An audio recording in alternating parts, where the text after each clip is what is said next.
लो जी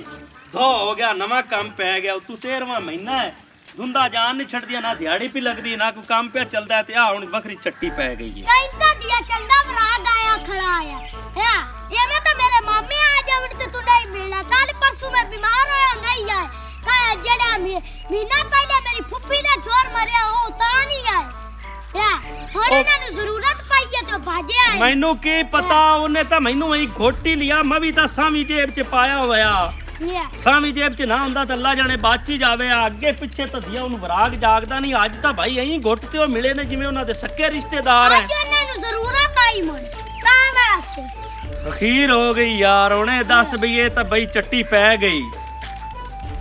बाबा cartoon देख लेंदे ओंदे तू भी गए की होया अच्छू होना की है यार असी तो भुज्जे बीज बैठे हैं भाई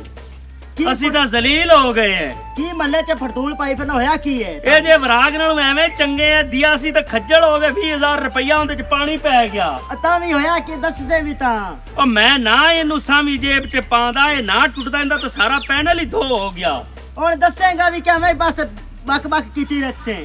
ਆ ਯਾਰ ਮੇਰੇ ਕੋਲੇ ਆਏ ਨਹੀਂ ਆ ਗੱਡੀਆਂ ਤੇ ਵੋਟਾਂ ਵਾਲੇ ਅੱਛਾ ਇਲੈਕਸ਼ਨ ਨੇ ਅੱਛਾ ਮੈਂ ਉਹਨਾਂ ਮਨੇ ਟੁਰ ਪਿਆ ਮੈਨੂੰ ਅੱਗੋਂ ਐਂ ਘੁੱਟ ਤੇ ਮਿਲੇ ਨੇ ਸਾਵੀਂ ਜੇਬ ਚ ਆ ਮੋਬਾਈਲ ਆ ਜਾਂ ਟੁੱਟ ਗਿਆ